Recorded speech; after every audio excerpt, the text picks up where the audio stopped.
Tempias hujan di awal November menyentak lamunanku. Sudah setahun lamanya. Namun peristiwa yang membuat trauma itu seakan-akan terus menghantuiku tanpa henti.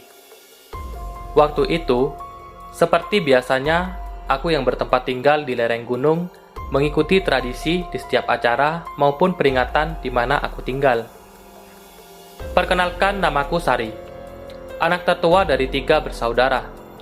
Aku sudah menikah 4 tahun lalu dan menetap di desa suamiku. Tak ubahnya diriku, mau tak mau harus mengikuti adat yang sudah melekat di desa ini. Saat ini, aku tengah memasak di acara hajatan orang, atau yang lebih familiar di sini dengan sebutan nyinom. Nyinom biasanya dilakukan 5-7 hari di rumah seseorang yang tengah mengadakan hajat, seperti pernikahan atau sunat. Awal mulai aku nyinom bersama tetangga yang lain biasa-biasa saja. 3 hari sebelum acara, kami menyiapkan berbagai suguhan untuk disuguhkan di hari acara tersebut diadakan. Sedangkan 2-3 hari setelah acara, kami diminta bantuan untuk memasak kembali makanan berat maupun ringan, untuk diberikan kepada kami yang diminta nyinom oleh sang punya rumah. Tak lantas kepada para penyinom, makanan itu juga diperuntukkan untuk mereka yang menyumbang amplop dalam jumlah yang besar. Juga para saudara keluarga yang berada di desa yang berbeda. Kebetulan sekali, aku yang notabene masih satu keluarga, diminta bantuan untuk mengantar masakan ke saudara yang berada di desa yang agak jauh, bersama beberapa orang dengan menaiki sebuah mobil. Kami berlima. Aku, Mbak Yayu, Mbak Santi, Mbak Dina, juga Mas Wawan sebagai supir. Sudah siap dengan paket masakan yang telah tertata rapi di mobil. Kurang lebih 10 paket masakan telah kita siapkan untuk dibagikan di 3 desa yang berbeda. Karena bertempat jauh di desa sana, maka kami berangkat sekitar jam 1 siang. Tak ada yang kami rasakan selain tertawa bersama dalam candaan di saat lelah melanda. Hingga akhirnya, kami tiba di desa-desa di mana hantaran masakan kami diberikan. Waktu cepat berlalu, hingga tak terasa kurang 1 paket masakan yang harus diantarkan. Suasana tampak begitu mencekam saat kami memasuki desa di mana paket masakan ini diantarkan. Waktu maghrib, waktu sendekala, saat kami memasuki desa ini. Setelah sampai di tujuan, kami melepas penat sejenak, meminum teh sambil bercanda dengan yang punya rumah. Hingga adzan Isya berkumandang, dan akhirnya kami berpamitan. Sayup-sayup terdengar suara hewan malam bersahutan. Desa yang kami tuju terakhir ini memang masih dengan keasriannya, juga belum sepenuhnya akses internet terjangkau. Rumah penduduk yang agak berjauhan, juga penerangan yang minim, membuat adrenalin kami serasa dipacu. Jalanan yang masih bertanah juga sedikit menghambat laju mobil. Kontur tanah yang tidak merata, serta jalanan naik turun yang meliuk, membuat sang supir agak kewalahan. Hingga tiba-tiba, "Loh, kok berhenti Mas Wawan?" tanya Mbak Winda. "Bannya kok kayak kempes. Coba turun 1 orang, terus ambil batu buat ganjelan," pinta Mas Wawan. "Nggih, bentar," jawab Mbak Yayu yang berada di samping pintu. Mbak Yayu lantas menuruti apa yang diminta oleh Mas Wawan. Kami pun turun, penasaran apa yang sebenarnya terjadi. Namun setelah dicek, tidak ada yang perlu dikhawatirkan ternyata. Kami pun naik lagi ke mobil. Sedang Mbak Yayu mengambil kembali batu yang dia gunakan sebagai penjalan ban. Perjalanan nampak biasa saja saat Pak Supir melanjutkan kendaraan ini. Setelah agak jauh dari gapura desa, mobil yang kami tumpangi terasa mulai melambat lajunya. Hingga Mbak Santi yang berada di belakangku bertanya, "Mas Wawan, mobilnya kok makin lama makin lambat toh?" "Gak tahu nih Mbak, mungkin jalanan desa ini yang curam, makanya mobilnya juga makin pelan." Suara hewan malam tampak sedikit menakutkan saat bersahutan. Bagaimana tidak, waktu sudah menunjukkan pukul 9 malam. Sedang kami masih berada di jalan lereng gunung ini, dengan suasana yang makin tak karuan, dengan datangnya angin juga petir yang mulai menunjukkan kilatnya. Mbak Yayu yang biasanya paling banyak bicara, rasa berbeda. Semenjak keluar dari desa yang terakhir, tatapan Mbak Yayu terasa kosong. Lantas aku pun menyuruh Mbak Dina yang berada di sampingku untuk bertanya, bagaimana keadaannya.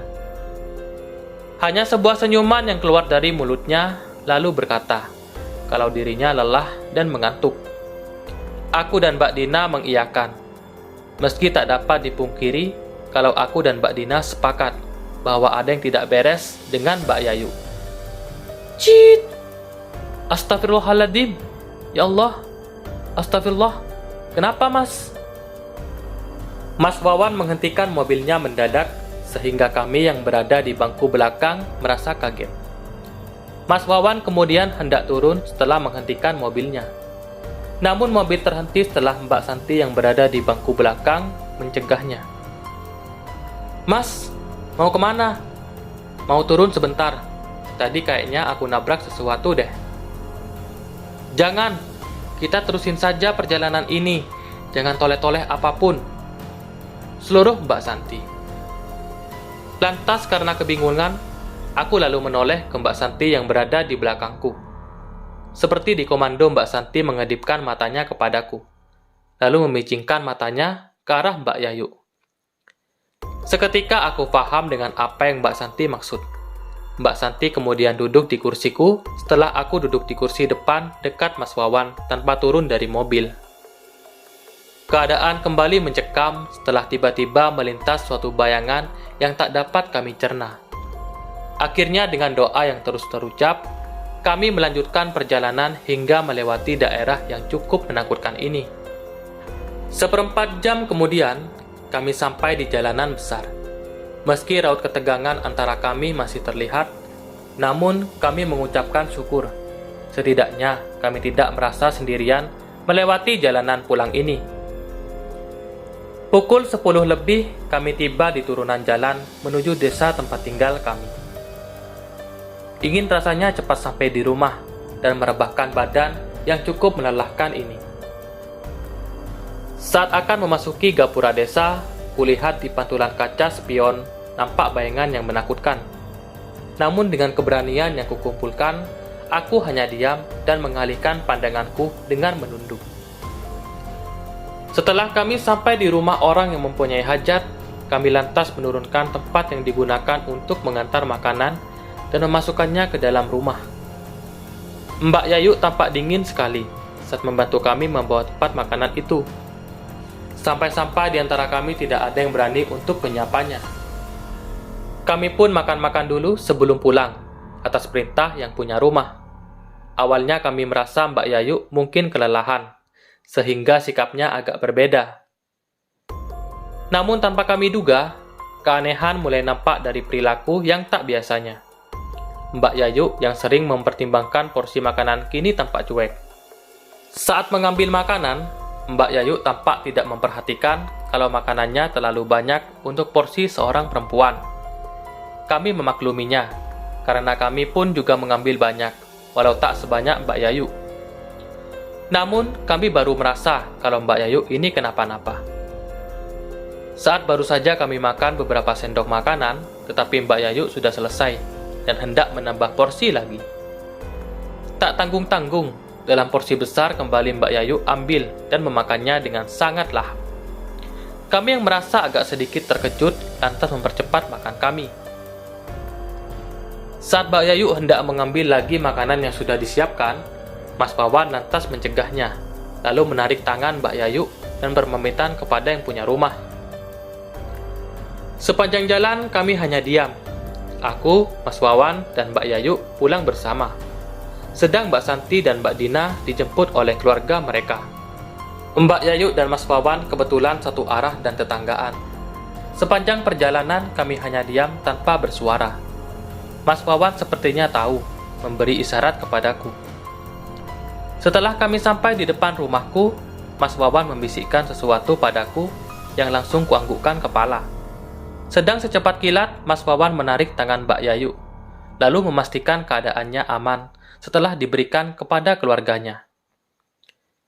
Secara kebetulan jendela kamarku dan kamar Mbak Yayu berhadapan, sedangkan rumah Mas Wawan berada di sisi lain rumahku. Suara orang yang tengah menyandungkan tembang Jawa lamat-lamat ku dengar di pukul 2 dini hari. Merasa sedikit ngeri saat melihat arah luar rumah dengan jendela yang tertutup kelambu. Astagfirullahaladzim. Nampak kulihat sesuatu yang membuat siapapun bergidik ngeri dari arah kamar Mbak Yayu.